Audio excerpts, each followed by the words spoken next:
A few weeks ago, I showed you guys the 10 most incredible things that I have ever found on Google Earth. Since then, I've had the chance to visit a couple of those locations and also do a lot more Google Earth research. In this video, I'll be going over the next 10 best finds I have made on Google Earth since then. I can't believe how many amazing features I found over that time, so this list was quite difficult to make. But I guess that's what happens when I spend hours on Google Earth every day. I will say the top 2 places on this list are so incredible that they are now the places I most want to visit at some point in my life. First up is an amazing display of floodplain river dynamics, creating a mosaic of meanders. I found this in Alaska, and this is a great example of a feature that is just not at all visible from the ground and can only truly be appreciated from satellite imagery or from a plane. It's just simply too large and too flat. We can see that when we click on one of the photospheres here, giving us view from the ground, it just looks like a generic river and you can't see what's going on. But when we zoom out, we can see the beautiful patterns this river is creating. This is all happening because the river is flowing through a very flat section, so it breaks up and winds back and forth as it tries to find its way downhill. As it does this, the channel naturally shifts, and many times it cuts itself off to form what are called oxbow lakes, and we can see many of them here. And that is also what's forming the very fine patterning around the channels. And this giant floodplain here is just a result of this happening over a very long amount of time, giving us some beautiful earth art to look at. Next up is a unique find because it is on the East Coast. Most of my cool finds come from the western United States or Canada or Alaska, but this one is in the Carolinas, and I only learned about it when a viewer suggested it on stream.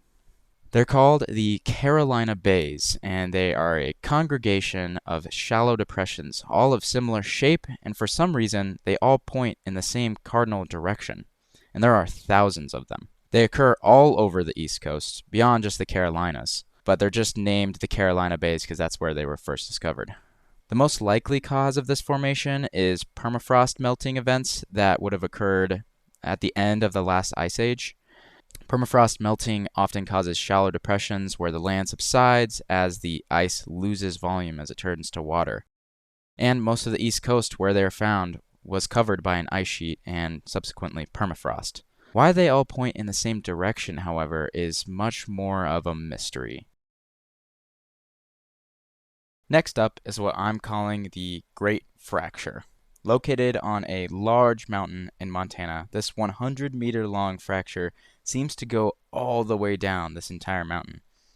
I think it would be fascinating to summit this mountain and then go take a look down the fracture just to not be able to see the bottom.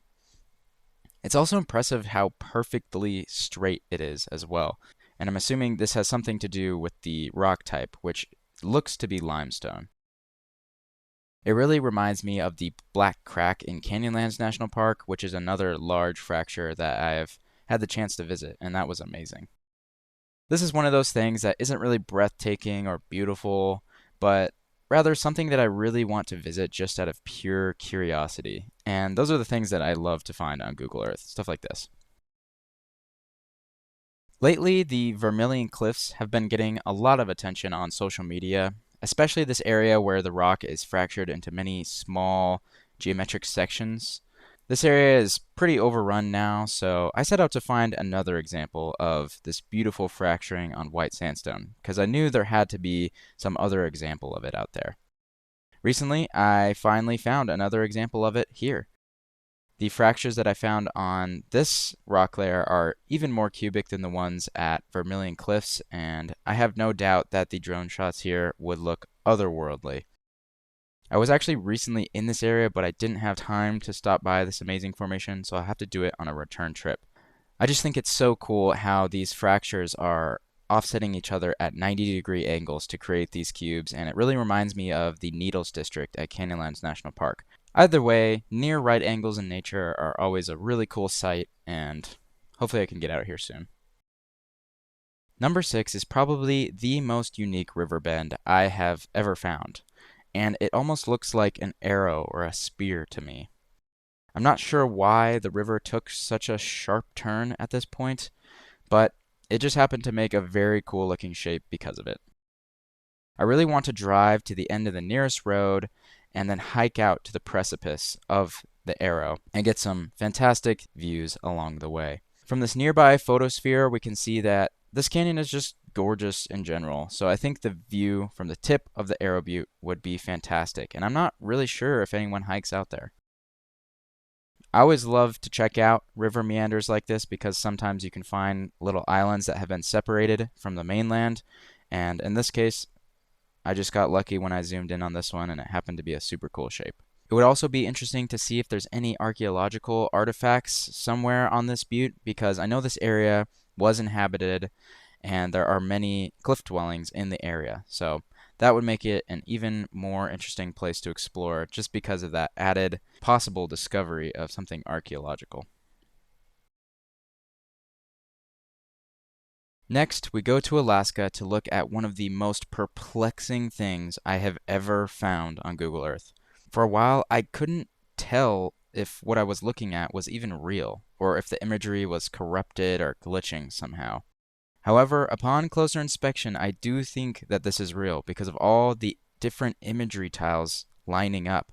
So it's not just a glitch in the current imagery. Somehow, the way this Alaskan glacier is flowing is causing it to warp in extreme ways around the edges, making it almost look like mixing paint. I'm not exactly sure why, but my best guess is that the glacier is so wide that the middle is flowing faster than the edges, which leads to the wild patterns along the edges. This glacier is so large that I'm not even sure if you would be able to see the crazy patterning from the ground, so likely the only way to see it in person would be by drone or plane. Either way, it is an incredibly interesting looking formation, and if anyone knows more about glaciers than me, please let me know in the comments how this is happening. I do know that glaciers normally have this alternating white and black pattern because the black sections are just where rocks are getting piled up. But just how the rock and ice layers are getting mashed like this is just so unreal to me. It just looks fake. I have been doing a lot of searching in Canada recently, and this mountain might be the coolest thing that I have seen there so far. A viewer on the stream suggested it, and as soon as I saw the imagery, I knew that this mountain was going to be a place that I have to visit in the future. A jet black mountain jutting out of a gray, green, and blue landscape has to be one of the most visually satisfying things that I've ever seen. The mountain itself is the remnant of a stratovolcano, which explains its dark color and contrast from the surrounding landscape, as it's volcanic and none of the surrounding mountains are. We can see that there are many photospheres on this ridge that show us the beauty of this mountain. It is gorgeous in person. However, there are none over here on this ridge, and that's really where I want to climb, because from this angle you can see just how thin this volcanic spire is, and I think that would be the best angle to view it from, because it would look like a great black knife just jutting out of the surrounding landscape. Either way, I really want to visit this mountain in the future, because I think this would be a great introduction to some of Canada's amazing geological features. At number 3, I have what I'm calling the Anticline Ridge. I actually found this one a really long time ago, and I almost put it on the last list, but I just didn't end up doing it. So here it is on this one. This is an area of extreme folding in the rock layers, and thanks to the lack of vegetation here in the desert, it is readily available to see on the imagery. The ridge itself looks to be an anticline to me, which is where rock layers have been warped into a bell curve shape. What's even cooler is the fact that a river slices right through the middle of this ridge. Overall, I just think this area is super intriguing, as the geology seemingly keeps getting more interesting the closer you look. Again, drone footage here would be awesome to see, and I think just walking around and exploring all these wild formations would be a great time. This might be one of the most complex areas that I have ever found, and I'm excited to learn more about how it formed when I eventually get out there. Before we get on to the next place on this list, I just wanted to quickly mention that I do most of my Google Earth exploration on stream. So if you want to come hang out and see how I find these things on Google Earth, just keep an eye out for when I go live. It's a great time, and I find way more things on stream than are included in this video. If you want to go watch any past streams, just click on the live tab on my channel to go see those. Alright, back to the video. This list was really hard to make because of how many incredible things that I have been finding lately.